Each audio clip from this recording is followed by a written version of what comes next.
Hello everyone, welcome back to your own channel. आज हम करने जा रहे हैं आपकी वर्कशीट नंबर 83 विषय विज्ञान कक्षा 10 हमारी डेट 7 फरवरी के लिए। तो चलिए शुरू करते हैं। आज की वर्कशीट में हम आपका जो पार्ट है विद्युत, उसी को रिवाइज करेंगे, उसको दोहराएंगे। ठीक है, तो आज का जो हमारा टॉपिक होगा वो होगा ओम का नियम।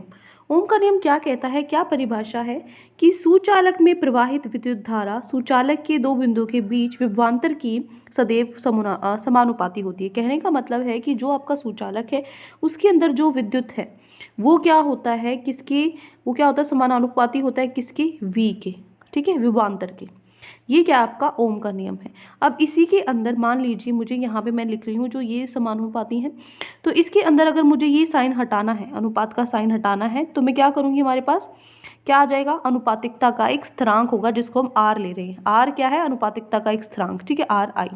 तो जो ये आर है ये क्या है, एक सुचालक का प्रतिरोध कहलाता है। मान लीजिए जो आपकी विद्युत धारा है प्रवाहित हो रही है एक सुचालक के अंदर, उसको रोकता है ये। ठीक है, तो ये सुचालक का क्या है, प्रतिरोध है आर। ठीक है, और आपको ये ध्यान रखना है कि जो ये परिभाषा है आपकी कि जो सुचालक के अंदर विद्युत धारा प्रवाहित हो रहा है वो क्या होता है, समानुपाती होता है किसके, v के, विभवांतर के। लेकिन उसकी एक परिस्थिति होती है, एक कंडीशन होती है, एक शर्त होती है कि हमें जो इस दौरान जो आपकी भौतिक अवस्था जैसे तापमान वगैरह है वो सब क्या होना चाहिए, समान रहना चाहिए, उनमें कोई बदलाव नहीं आना चाहिए।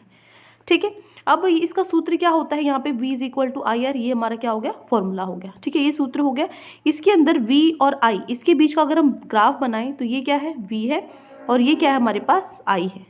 ठीक है, तो ये जो ग्राफ है ये क्या बनेगा, मूल बिंदु से गुजरती हुई एक सीधी रेखा। ये मूल बिंदु से गुजरती हुई ये सीधी रेखा आपकी बन रही है।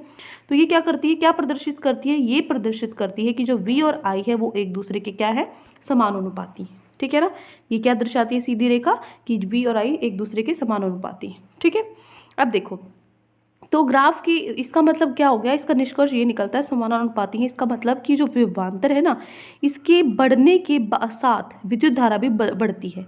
ठीक है, मतलब v और i समानुपाती है, ये बढ़ेगा तो ये भी बढ़ेगा, ये घटेगा तो ये भी घटेगा। ठीक है, तो हमेशा जो v बाई आई है ना, ये क्या हो जाएगा, कांस्टेंट रहेगा। ठीक है, स्थिर रहेगा। ठीक है, v बटे आई का अनुपात क्या होगा, हमेशा सही रहेगा, c रहेगा, कांस्टेंट रहेगा। ठीक है, उसके बाद है, अब हम बात कर रहे थे किसकी, आर की। ठीक है, आर क्या है, अनुपातिकता का एक स्थिरांक है। तो यह सुचालक का प्रतिरोध कहलाता है। तो ये निर्भर किस पर करता है, ये निर्भर करता है लंबाई पर। ठीक है, जो भी आपका सुचालक है उसकी लंबाई पर, क्षेत्रफल की काट पर, ठीक है, और पदार्थ की प्रकृति पर, किस प्रकार का है। ठीक है, तो अगर हम आर का फॉर्मूला लिखें तो हमारे पास आता है रो, जो ये सिंबल होता है इसको हम बोलते हैं रो।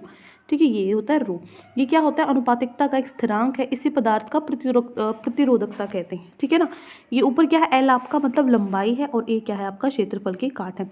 तो ये आपका फॉर्मूला होता है किसका, प्रतिरोध का। ठीक है, अब देखो, अब जो R है, अगर हम ओम लॉ के फॉर्मूले से देखें तो V is equal to I R था। तो यहाँ से R अगर मैं निकालूँ, I इसके साथ गुना में नीचे आके विभाजित हो जाएगा, तो V बटे I क्या हो जाएगा, आपका R हो जाएगा। ठीक है, ये भी एक सूत्र होता है। तो यह सुचालक की प्रवाहित विद्युत धारा में अवरोध उत्पन्न करते हैं। R क्या करता है, जो भी आपका जो करंट है, जितनी विद्युत धारा प्रवाहित हो रही है उसको रोकने की कोशिश ये करते हैं, अवरोध करते हैं, उसका रोकते हैं।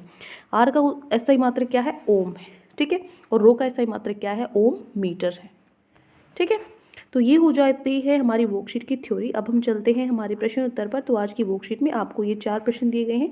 चारों प्रश्नों का हल हम एक बार फटाफट से कर लेते हैं। पहला आपका प्रश्न है, ओम का नियम क्या है। देखो, ओम के नियम के अनुसार यदि ताप आदि भौतिक अवस्थाएं नियत रखी जाएं तो किसी प्रतिरोधक के सिरों के बीच उत्पन्न विभवांतर उसमें प्रवाहित धारा के समानुपाती होता है। मान लीजिए तापमान वगैरह, ये सारी जितनी भौतिक अवस्थाएं हैं इनको हम क्या रखेंगे, नियत रखेंगे, मतलब समान रखेंगे। ठीक है, अगर इनको समान रखा जाए तो जो प्रतिरोधकता है ना, जो प्रतिरोधक के सिरों के बीच उत्पन्न विभवांतर है जो V है, वो क्या होता है, समानुपाती होता है किसकी, प्रवाहित धारा के। ठीक है, ये आपका होता है ओम्स लॉ। ये आप इसके नीचे लिख देना। ठीक है, क्योंकि आपका प्रश्न नंबर 1। नेक्स्ट है, आगे है प्रश्न नंबर 2। ओम के नियम के अनुसार V I के बीच का ग्राफ क्या दर्शाता है। देखो, ओम का जो ये नियम है उसमें V I के बीच का ग्राफ दर्शाता है कि V और I एक दूसरे के समानुपाती होते हैं। ठीक है ना, या आप यहाँ पे बना भी सकते हो, ये है V और ये है I, इस तरीके से। तो ये जो आपका मूल बिंदु से सीधी रेखा बनती है यहाँ पे, ये दर्शाता है कि जो V और I है वो समानुपाती है। V is directly proportional to I। ठीक है, ये ग्राफ भी बना सकते हो, ये लिख भी सकते हो। क्लियर, ये हो गया आपका प्रश्न नंबर 2। नेक्स्ट है प्रश्न नंबर 3। तीसरा प्रश्न है किसी चालक का प्रतिरोध किन कारकों पर निर्भर करता है। अभी अभी हमने पढ़ा था चालक का प्रतिरोध इन कारकों पर निर्भर करता है, इसकी लंबाई पर, ठीक है, एल पर, इसके क्षेत्रफल पर, ठीक है, ए पर, और पदार्थ की प्रकृति पर, ठीक है। यहाँ पे रो लिख देती हूँ, प्रतिरोधकता को शो करती है। तो जो आर है प्रतिरोध है वो इनके ऊपर क्या करता है, निर्भर करता है, ठीक है। ये आपका फॉर्मूला है, ये भी आप यहाँ पे लिख सकते हो एग्जाम में, ठीक है। R is equal to rho L by A, ठीक है। ये हो गया आपका क्वेश्चन नंबर 3। क्लियर। चलिए अब चलते हैं आखिरी प्रश्न पे। हमारा प्रश्न नंबर 4 क्या कहता है कि एक साधारण परिपथ में 24 वोल्ट की बैटरी और 60 ओम का प्रतिरोधक है। यदि चालक तार का प्रतिरोध नगण्य हो तो परिपथ में कितनी विद्युत धारा प्रवाहित होगी। देखो 24 वोल्ट, आपको जो V है वो कितना दिया हुआ है, 24 वोल्ट दिया हुआ है, और प्रतिरोधक R हमें दिया हुआ है 60 ओम, ठीक है। I हमें निकालना है, ठीक है ना। हमें क्या निकालना है, तार का नगण्य हो तो आपको विद्युत धारा निकालनी, I हमें निकालना है। तो फॉर्मूला क्या होता है, V is equal to I R होता है, यही फॉर्मूला होता है। इसके अंदर V रख दो और R रख दो। V R गिवन है तो V 24 है और R आपके पास 60 है। तो यहाँ से ये 60 इसके साथ गुना में है, नीचे आके विभाजित हो जाएगा, 24/60 आ जाएगा I, है ना। तो I का आंसर क्या हो गया, अगर आप 24/60 को काटते हो तो आपका आंसर आएगा 0.4। तो 0.4 एम्पियर क्या हो जाएगा आपका विद्युत धारा, ठीक है। ये हो गया आपका प्रश्न नंबर 4।